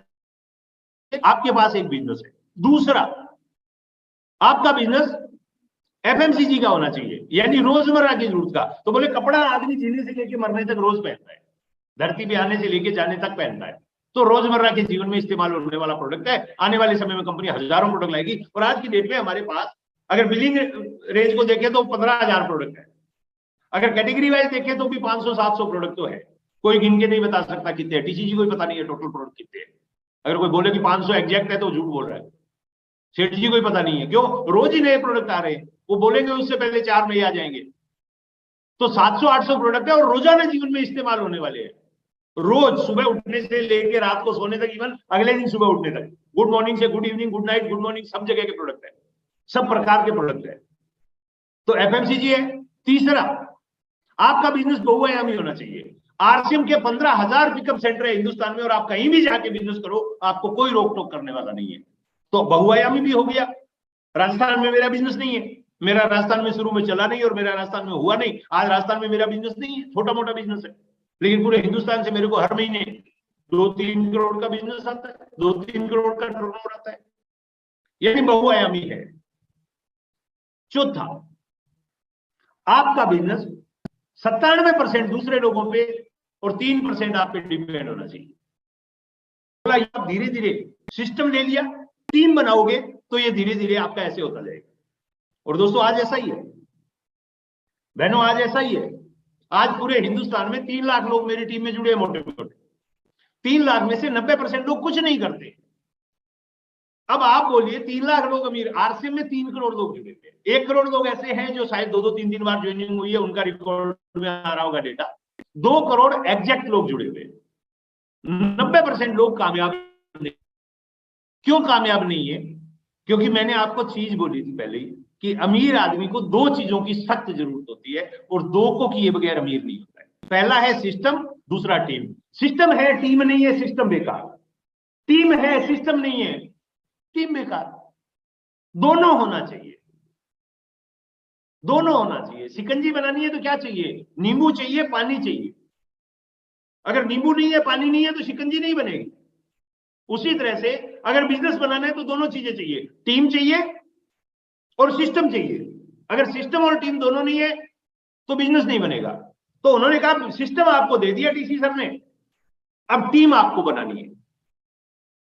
मैंने कहा सर टीम कैसे बनाऊंगा? बोले ये कपड़ा पहनिए, यानी ये प्रोडक्ट को यूज करिए और अच्छा लगे लोगों को बताना शुरू कीजिए। जब आपको जरूरत है तो लोगों को भी जरूरत है, जब आप यूज करोगे आपको जरूरत है, लोग भी यूज करेंगे, उनको भी जरूरत है, और इस तरह करके आपकी एक टीम बनती जाएगी। और आज पूरे हिंदुस्तान में मैं जुड़ा, मेरे बाद कुछ और लोग जुड़े, फिर उन्होंने कुछ और को जोड़ा, फिर और को जोड़ा, मैं तो मेरी टीम की मदद करता गया। और आज हिंदुस्तान में 3 लाख लोग हैं, 90% कंपनी के काम नहीं कर रहे हैं, 90% मेरे भी काम नहीं कर रहे। क्यों? यहाँ इनकमिंग और आउटगोइंग दोनों फ्री है। आरसी बिजनेस में इनकमिंग और आउटगोइंग दोनों फ्री है। आदमी अपनी मर्जी से आता है, मर्जी से चला जाता है। जीजा ने आके बोला साले की क्या औकात, ज्वाइन नहीं करेगा, ज्वाइन कर लिया। जीजा जी गए, छोड़ दिया। तो इस तरह ज्वाइन होते हैं लोग बाग। सिस्टम को नहीं समझते हैं वो, लेकिन वो सिस्टम को ले लेते हैं, लेकिन वो फिर बाद में टीम नहीं बनाते, क्योंकि टीम बनाने के लिए सीखना पड़ेगा, और वो टीम नहीं बनाते, इसलिए 90% लोग सफल नहीं हो पाते। मैंने टीम बनाई, 90% लोगों ने काम नहीं किया, 10% लोग काम करते हैं। अगर 300 लोग 30,000 लोग एक शैम्पू पाउच भी रोज यूज करे और मैं उस दिन ना हूं तो भी 30,000 का धंधा हो जाता है। वो एक कप चाय बना के पिए तो 30,000 कप चाय बिक जाती है। मैं अकेला 30,000 कप चाय जिंदगी में कभी नहीं बेच पाऊंगा, लेकिन आरसी बिजनेस के सिस्टम की वजह से और टीम की वजह से 30,000 कप चाय बिक जाएगी मेरी। उन्होंने मेरे को बताया, मैं ज्वाइन किया। अब ज्वाइन करने के बाद घर गया तो सबसे पहले तो बीवी ने मेरे को समझाया कि ऐसा सिस्टम काम नहीं करेगा, फिर मेरे दोस्तों ने समझाया, फिर मेरे रिश्तेदारों ने समझाया कि तू गलत फंस गया, लेकिन मैंने कभी भी उनकी नहीं सुनी। मैंने सिर्फ और सिर्फ उन लोगों की सुनी जो सफल थे, क्योंकि मेरे को याद था धीरू भाई अंबानी जब चाय पीने जाते थे 5 स्टार होटल में तो लोग उनके साथ वाले उनका मजाक उड़ाते थे। वो बोलते थे डैडी 100 रुपए की कर रहा है, सपने से एक चिल्ली के देख रहा है, 5 स्टार होटल में चाय पी रहा है। बट धीरू भाई अंबानी को मालूम था कि वो चाय नहीं पी रहे थे, वो 5 स्टार होटल में अमीरों की संगत ले रहे थे, क्योंकि उनको मालूम था कि उनको अमीर बनना है। वो जो दूसरे लड़के थे उनको मालूम नहीं था कि उनको अमीर नहीं बनना है। वो ठेले पे चाय पी रहे थे, वो ठेले की संगत ले रहे थे। रॉबर्ट कियोसाकी कहते हैं अमीरी की पट होती है ना, वो आती है, इसलिए गरीब आदमी गरीब की जैसा पढ़ाता है बच्चों को, अमीर आदमी अमीरों की तरह पढ़ाता है बच्चों को। अगर आपको अमीर बनना है तो आपको अपना माहौल सबसे पहले बदलना पड़ेगा। आपको ऐसे लोगों का साथ लेना होगा। वो एक ट्रेनर कहते हैं यूट्यूब पे, वो कहते हैं आप जो आज कमा रहे हो ना, वो उन 5 दोस्तों का एवरेज हो जो आपके रियल है। जो आपके 5 घनिष्ठ मित्र है ना, उनका एवरेज आप हो। उन 5 की कमाई को 5 से भाग दो, जो भागफल निकलेगा वो आपकी कमाई है। हम जिस संगत में है ना दोस्त, वही संगत की वजह से वही प्रोडक्ट हम तैयार होते हैं। मैंने कसम खा ली थी, मैं टेप सुनूंगा अमीरों के, किताब पढ़ूंगा अमीरों की, मीटिंग में जाऊंगा अमीरों के, बातें सुनूंगा अमीरों की, बातचीत करूंगा अमीरों से। गरीबों के साथ अपन ने संपर्क काट दिया। हाँ, दोस्ती में रिश्तेदारी में कोई है तो उसके साथ में जो थोड़ी बहुत बातचीत होती है वो की, लेकिन जीवन कैसे चलेगा इसके बारे में उनसे कभी बात नहीं। और धीरे धीरे करके इस बिजनेस में मेरे को बहुत सारी चीजें समझ में आई और वो चीजें मैं करता गया, और वो चीजें करते हुए आज मैं आपको एक चीज बताना चाह रहा हूं। 10 मिनट में आपके और लूंगा। 10 मिनट में आपको मैं एक चीज बताना चाह रहा हूं जो बहुत इंपॉर्टेंट चीज है और आप सब लोगों को ये समझनी चाहिए। इस दुनिया में जितने भी लोग हैं ना साहब, वो इसलिए ज्यादा पैसा नहीं बना पाते हैं, इसलिए ज्यादा पैसा नहीं बना पाते हैं क्योंकि वो फंडामेंटल्स को नहीं समझते हैं। लाइफ के अंदर कभी भी हमें वेल्थ क्रिएट करना है, बड़ा पैसा बनाना है, अमीर बनना है, तो हमें 2 मॉडल है हमारे सामने जिनको हमें समझना पड़ेगा। पहला है asset based model. Asset based model, asset based यानी एक ऐसा एसेट तैयार करना जो हमें इनकम दे, चाहे हम काम करें चाहे ना करें, उसको बोलते हैं एसेट बेस्ड अपॉर्चुनिटी। और दूसरा जो होता है वो होता है पर्सनैलिटी बेस्ड। 2 प्रकार की इनकम इसको अपन कह सकते हैं कि एक आमदनी जो होती है हमारी एसेट बेस्ड आमदनी होती है। हाँ, मैं सवाल लास्ट में ले लूंगा, आपका जो भी किसी साथ का सवाल है मैं लास्ट में ले लूंगा। एसेट बेस्ड जो आमदनी है वो आमदनी को हम लोग जो होते हैं वो आमदनी है जो आपकी प्रेजेंस के बगैर आपको आमदनी देती है। जैसे आपका घर है, आपने किराए पे दे दिया, उससे आमदनी आ रही है। आप कोई काम थोड़ा कर रहे हो, आमदनी आ रही है। आपकी गाड़ी है, आपने ओला उबर में लगा दी, गाड़ी चल रही है, आपको पैसे आ रहे हैं, वो एसेट कहलाती है। लेकिन एसेट बेस्ड इनकम लेने के लिए ये जो ट्रेडिशनल तरीकों की एसेट हम बनाते हैं उसमें बहुत सारा पैसा चाहिए, बहुत सारा मैनेजमेंट चाहिए, इसलिए ज्यादा लोग पैसा नहीं बना पाते हैं। लेकिन अमीर बनना है तो हमें एसेट बेस्ड आमदनी बनानी पड़ेगी। और जितने भी अमीर लोग हैं, इन्होंने सिस्टम बनाए ना, वो सिस्टम इनके लिए एसेट का काम कर रहे हैं। वो सिस्टम इनके लिए एसेट बन गए, वो टीम इनके लिए एसेट बन गई और ये अमीर बन गए। 90% लोग जो है ना इस दुनिया में, वो इसके बारे में सोचते ही नहीं है कि मुझे एसेट बेस्ड इनकम क्यों चाहिए। जैसे मैंने बोला ना, वो केवल एक ही चीज सोचते हैं, हमें कुछ नहीं चाहिए, सब कुछ तो भगवान का दिया हुआ है। वो कभी ये नहीं सोचते अगर ये जो मेरे पास है ये छिन जाए किसी कारण से। दुर्घटना, बीमारी, बुढ़ापा और मृत्यु, ये 4 चीजें इंसान के वश में नहीं है। और हर इंसान को ये याद रखना चाहिए कि इन 4 में से एक भी हो जाए ना तो आपकी आमदनी 0 हो जाती है। 4 में से एक हो जाए ना तो आमदनी 75% नहीं रहती, 25% गया ना। आदमी तो 25% कम हुआ ना, लेकिन आमदनी 0 हो जाती है। तो इसलिए हमेशा एक सेकंड सोर्स ऑफ इनकम होना चाहिए। लेकिन 90% लोग नहीं सोचते। 5% लोग सोचते हैं क्या करूं, कैसे करूं, क्या करूं, कैसे करूं, क्या करूं, कैसे करूं, लेकिन वो जिंदगी क्या भी निकाल देते हैं। केवल 5% लोग हैं इस दुनिया में जो एसेट के बारे में सोचते हैं और जो एसेट बनाते हैं। सामान्य लोग वही है 95% जो क्या और क्यों में, कैसे में उलझे रहते हैं। 5% अमीर लोग जो होते हैं वो क्यों को अच्छी तरह से जानते हैं। और क्यों अमीर बनना है हमें, इस बात को आप सुनिए। आज बहुत सारी महिला बहनें बैठी है जिनके हस्बैंड शायद कोई काम धंधा करते होंगे, पैसा लाते होंगे, उनको लगता होगा नहीं यार हमें क्या जरूरत है, वो कमा रहे हैं। आपको लगता है कि वो कमा रहे हैं, या जो मेल मेंबर मेरे को सुन रहे हैं आपको लगता है कि आप कमा रहे हो, बट आप कुछ भी कर रहे हो। एक बच्ची ने अभी सवाल पूछा था कि सर जॉब के बारे में कुछ बताइए, तो ये जॉब का सवाल आपके लिए आ गया स्क्रीन पे। पूरी जिंदगी एक इंसान 20 साल की उम्र से मान लो काम स्टार्ट करता है, 60 साल में रिटायर करता है, 40 साल काम करता है। और इंफोसिस के सीईओ नारायण मूर्ति, जिन्होंने इंफोसिस की स्थापना की देश में और बहुत अमीर लोगों में से एक है इंडिया के वो, और बहुत ही मतलब माननीय है वो, एंटरप्रेन्योरशिप के बेताज बादशाह है नारायण मूर्ति साहब। उन्होंने एक बात बोली है, आप गूगल करेंगे तो मिल जाएगा आपको, कि एक जिंदगी में एक इंसान इंडिविजुअल लाइफ में इंडिविजुअल काम करके कभी अमीर नहीं हो सकता, हो ही नहीं सकता। अकेला इंसान, और यहां पे हमारे राजस्थानी में कहावत बोली जाती है, अकेला चना बाढ़ नहीं फोड़ सकता। मतलब एक अकेला चना है ना, वो कुछ नहीं कर सकता। इंडिविजुअल एक आदमी 40 साल रोज 10 घंटे काम करेगा, महीने का 250 होगा, साल के 3000 होगा, 40 साल का 1.25 लाख घंटे, 1.25 लाख घंटे काम करेगा तो वो अमीर नहीं हो सकता है। अमीरी का जो फॉर्मूला है ना, वो फॉर्मूला बड़ा खतरनाक है, बहुत ही खतरनाक है। पूरी दुनिया में हमें पढ़ाई करवाई जाती है, पूरी दुनिया में डंडे मार मार के स्कूल भेजा जाता है हम बच्चों, पीट पीट के हम बच्चों को स्कूल भेजते हैं, सिर्फ एक चीज के लिए भेजते हैं। मैं चैट बॉक्स में नहीं पूछना चाहूंगा क्योंकि समय ज्यादा हो रहा है, तो मेरे को बात को खत्म करना है। लेकिन मैं बता देना चाहता हूं, हर माँ बाप एक ही चीज चाहते हैं कि बच्चा स्कूल टाइम पे जाए और अच्छे से पढ़े लिखे, अच्छे से नंबर ले आए, ताकि वो अच्छे पैसे कमाने लगे। कामयाबी मतलब पैसा कमाना।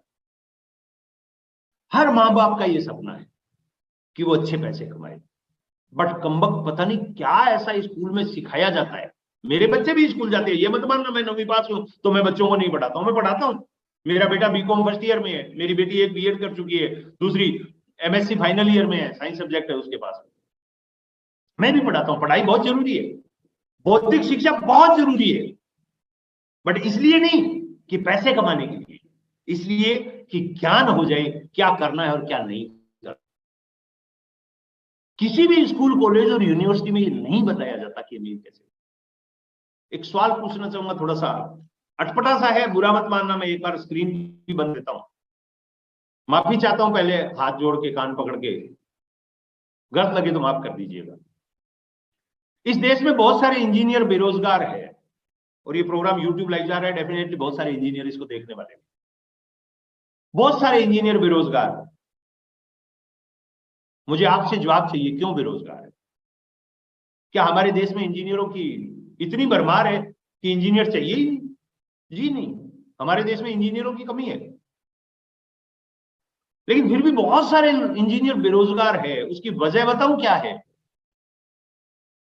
सिर्फ एक वजह है कि उनको पढ़ाने वाले टीचर इंजीनियर नहीं है,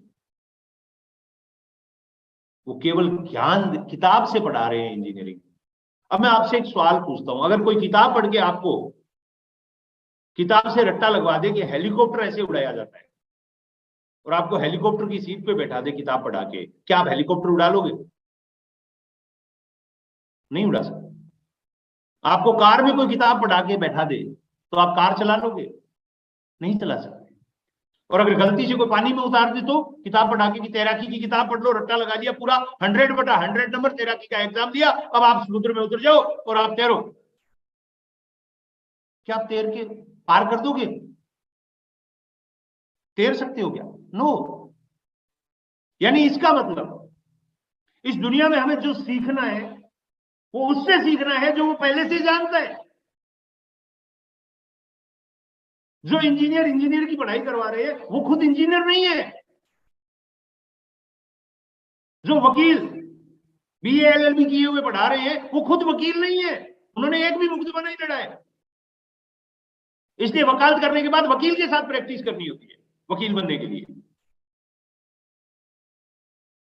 जो MBA की पढ़ाई करवा रहे हैं उन्होंने MBA नहीं किया है, MBA की डिग्री है उनके पास, लेकिन वो मैनेजमेंट के बारे में कुछ नहीं जानते। कईयों के तो घर का मैनेजमेंट ही बिगड़ा पड़ा है। रॉबर्ट कियोसाकी कहते हैं हम गलत दरवाजा दबा रहे हैं, गलत दरवाजे को टच कर रहे हैं। रियल दुनिया में आपको सिर्फ वो सिखा सकता है जिसने वो काम पहले किया है। रियल लाइफ में वही हो सकता है। That is the fact. Gurudev BC Chavda जी ने बिजनेस बनाना क्यों सिखा दिया लोगों को? क्योंकि गुरुदेव BC चावड़ा जी को बिजनेस बनाना आता है। मिस्टर मुकेश कोठारी जी ने क्यों लोगों को बिजनेसमैन बना दिया? क्योंकि उनको बिजनेस बनाना आता है। कदम जी ने, राजाराम जी ने क्यों लोगों को सक्सेस कर दिया? क्योंकि उनको बिजनेस बनाना आता है। पहले उन्होंने बिजनेस बनाया, फिर लोगों को सिखाया।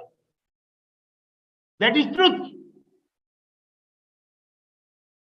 स्कूल और कॉलेज में जो टीचर हमें पढ़ा रहा है वो खुद गरीब है, वो कैसे हमें अमीर बना सकता है पढ़ा के? इसलिए मैं मेरे बच्चों को बोलता हूं स्कूल में वो पढ़ के आओ जिससे तुम्हें ये ज्ञान हो कि क्या पढ़ना है, घर आके वो पढ़ो जिससे तुम्हें ज्ञान हो कि बनना क्या है। हम लोगों ने मान लिया स्कूल कॉलेज यूनिवर्सिटी छोड़ा, पढ़ाई खत्म। अरे पढ़ाई तो वहां से होती है। स्कूल से निकलने के बाद, कॉलेज से निकलने के बाद जो नहीं पढ़ेगा वो जिंदगी भर गरीब रहेगा, क्योंकि इसके बाद शुरू होती है। लोग मेरे को बोलते हैं आप 9वीं पास नहीं हो। अरे स्कूल का 9वीं पास हूं, यहां आने के बाद PhD हो गया। मैं क्या करूं, मेरी आदत है, मैं पढ़ता हूं। कुछ भी करेंगे लेकिन पढ़ाई नहीं करेंगे। एक ट्रेनर है मिस्टर संतोष नायर, वो कहते हैं पढ़ोगे नहीं तो बढ़ोगे नहीं। और धीरूभाई अंबानी साहब ने तो यहां तक बोला था पढ़े लिखे होने से अच्छा है पढ़ते लिखते रहना। अगर आपको अमीर बनना है, इस बात को गांठ बांध लो भाइयों बहनों, पढ़ना शुरू कर दो, बढ़ना शुरू हो जाओ। क्या पढ़ना है? अपने टेक्निकल सीनियर ऑफलाइन से पूछो, उससे पूछो, वो बताएगा आपको क्या पढ़ना है। वो किताब बताएंगे। रॉबर्ट कियोसाकी को पढ़ो, डॉक्टर डेविड जी स्वार्ट्स को पढ़ो, और बहुत सारे हैं। दुनिया के किसी भी स्कूल कॉलेज में नहीं पढ़ाया जाता कि पैसा कैसे कमाया, बट जैसे H2O2 मिलाने से पानी बनता है, एक फॉर्मूला है, H2O2 को मिला दो तो पानी बनता है। उसी तरह से फॉर्मूला ऑफ मनी भी एक है। मनी का फॉर्मूला क्या है? मनी का फॉर्मूला है रेट मल्टीप्लाई बाय टाइम बराबर मनी। किसी भी इंसान का रेट, जैसे आलू का होता है, टमाटर का रेट होता है, वैसे ही हर इंसान का एक रेट होता है। रेट को टाइम से मल्टीप्लाई कर दो तो मनी निकल जाएगा। रेट को टाइम से जब आप मल्टीप्लाई कर देते हो तो मनी निकलता है। अब रेट हर इंसान का अलग अलग होता है। मैं 9वीं पास दूध बेचने वाला, मेरी मार्केट वैल्यू 2000। यहां कोई एक क्लास 1 ऑफिसर बैठे होंगे, उनकी वैल्यू 2 लाख। रेट हर इंसान का अलग अलग होता है, लेकिन टाइम भगवान का सबको 24 घंटे ही दिया हुआ है। रेट 2 चीजों से बनता है, पहला है एजुकेशन और दूसरा है एक्सपीरियंस। कितनी पढ़ाई की है, कितना एक्सपीरियंस लिए, उससे रेट बनता है। अब मेरे पास में 2000 का रेट है, मैंने पढ़ाई कम की, मेरे पास एक्सपीरियंस कम है, मेरी वैल्यू 2000 है। किसी के पास में पढ़ाई ज्यादा है, एक्सपीरियंस ज्यादा है, उसकी वैल्यू 2 लाख। बट टाइम सबके पास सेम है। रेट जो है वो एक इंसान का फिक्स हो गया, लिमिटेड हो गया। टाइम फिक्स है, भगवान का दिया हुआ, लिमिटेड हो गया। रेट और टाइम दोनों लिमिटेड है, इसलिए मनी लिमिटेड है। सिंपल सी बात है। आपके पास पैसे की कमी है तो सिर्फ एक वजह है, आपका रेट और आपका टाइम लिमिटेड है। अगर आपको अनलिमिटेड मनी चाहिए तो दोनों में से एक चीज को बढ़ा दीजिए। मैथ का फार्मूला यही कहता है, फार्मूला ऑफ मनी भी यही कहता है। अगर आपको किसी एक चीज को बढ़ाना है, मनी को बढ़ाना है ना, तो आपको या तो रेट बढ़ाना होगा या टाइम बढ़ाना होगा।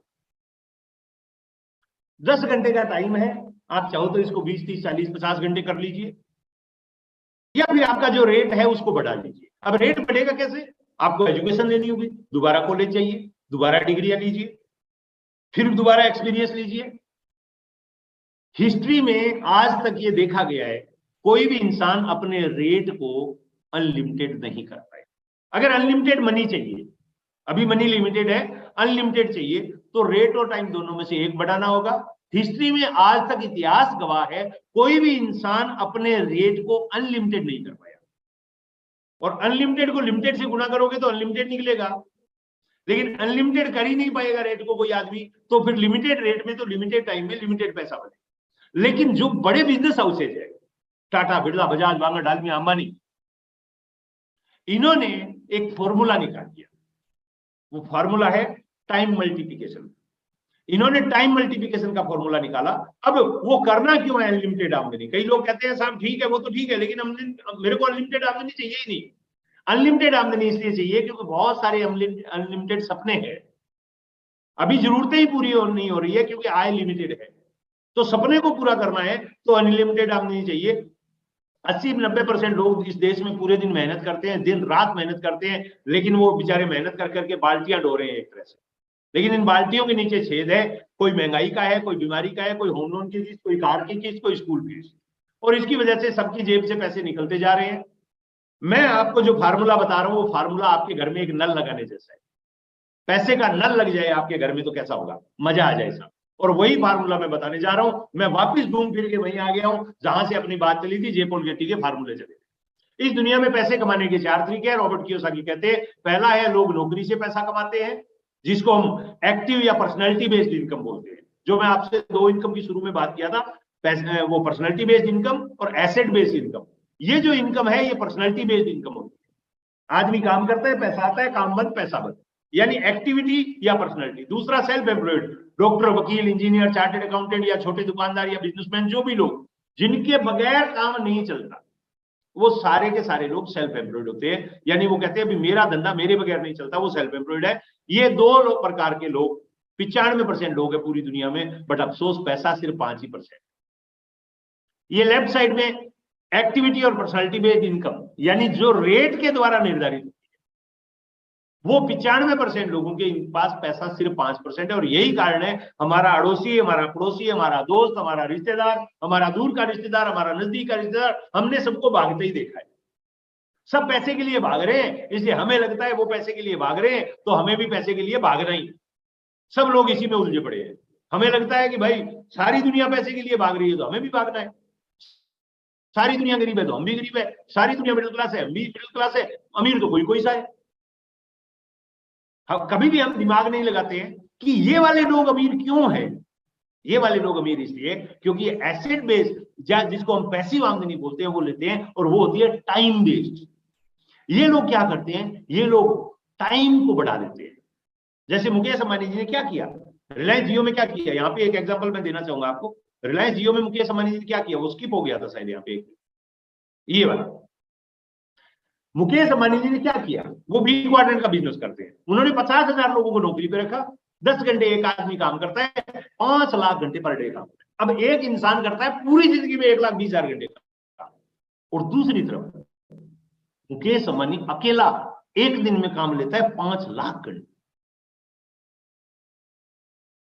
जो 1,20,000 घंटे काम कर रहा है वो क्या कर रहा है, जो 1,20,000 घंटे काम कर रहा है, ये आदमी क्या कर रहा है, 1,20,000 घंटे वाला, सॉरी यहाँ पे ये क्या कर रहा है, ये अपना एक्सपीरियंस और अपनी एजुकेशन बढ़ा के अपना रेट बढ़ाने की कोशिश कर रहा है। ये रेट बढ़ाता है और 95% लोग इस दुनिया में रेट ही बढ़ाने में लगे हुए। क्योंकि उनको लगता है अगर हमारा रेट बढ़ जाएगा तो हमारी आमदनी बढ़ जाएगी। लेकिन वो रेट बढ़ाने के बावजूद भी उनकी आमदनी नहीं बढ़ पाती है। क्यों? उनका टाइम लिमिटेड है। और इसीलिए इंफोसिस के नारायण मूर्ति साहब ने कहा कि इंडिविजुअल लाइफ में एक इंसान कभी भी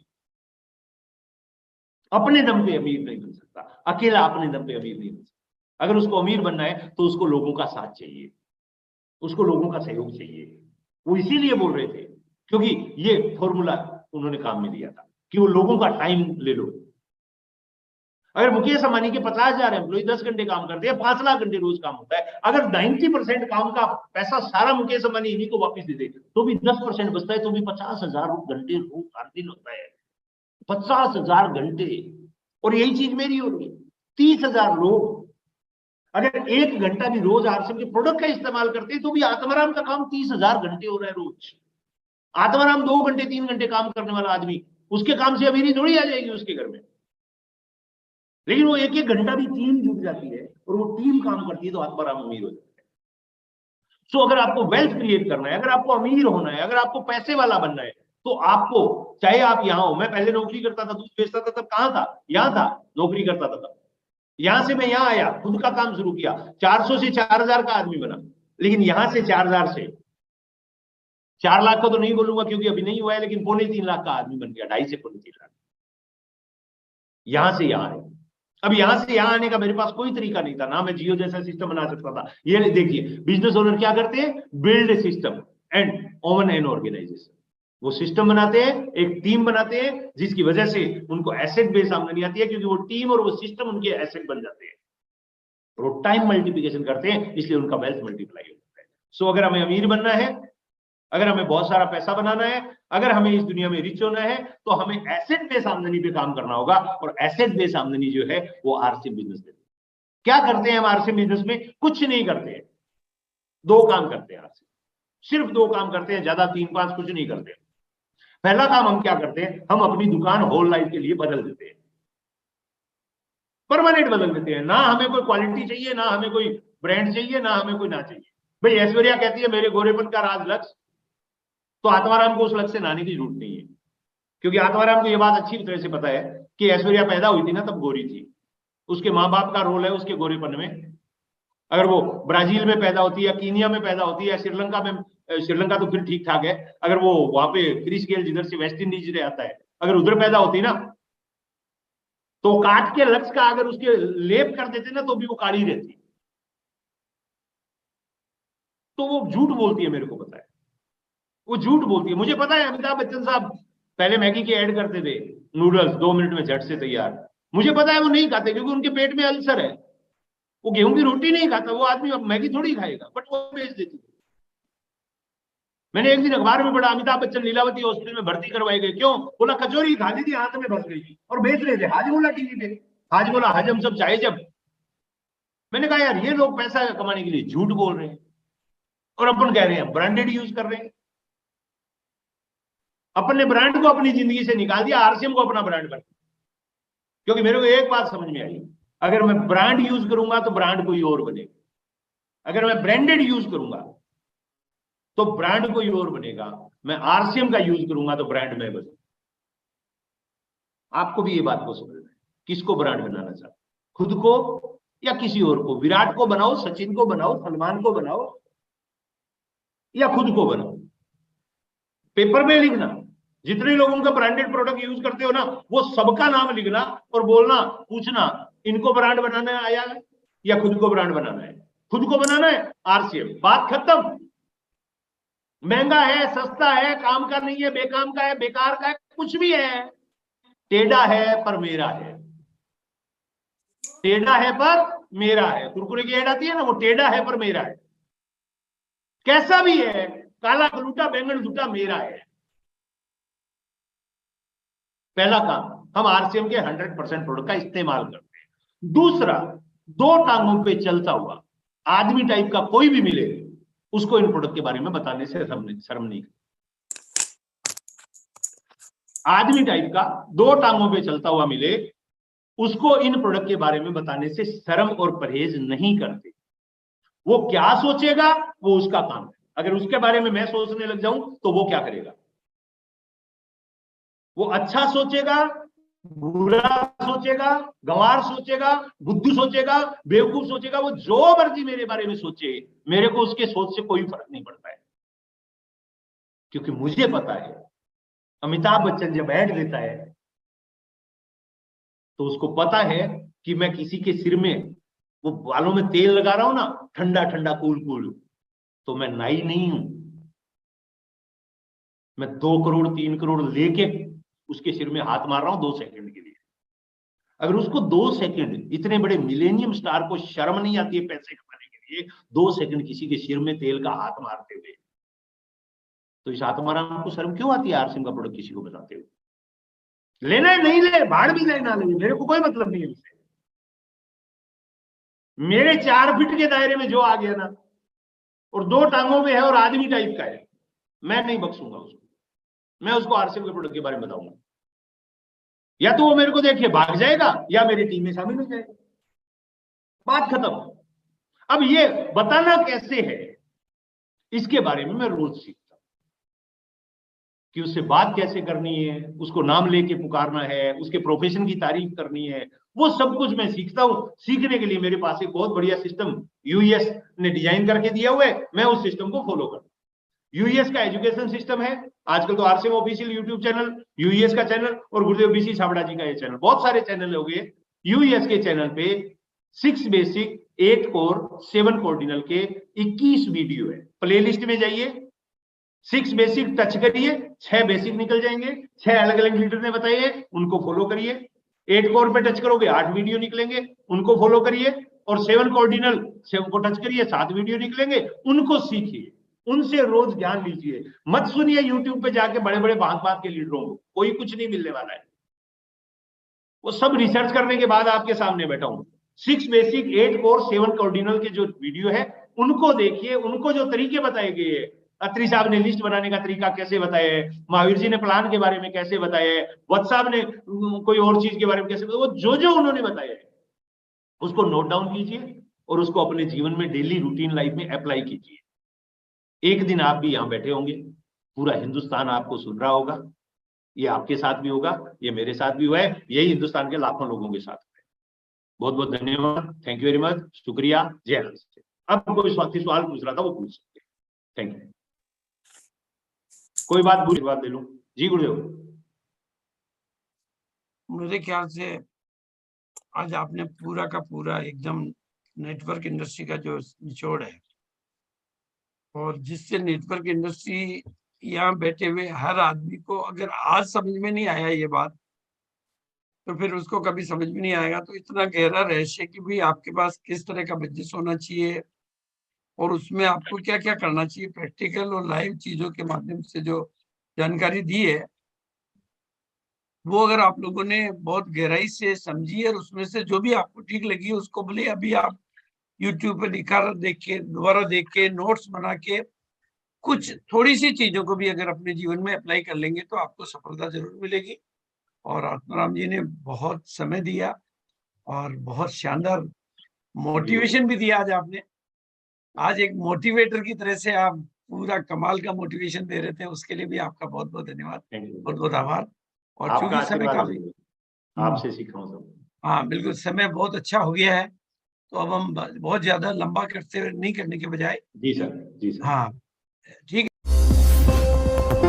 RCM The Dream World, transforming lives, transforming India, where dreams come true.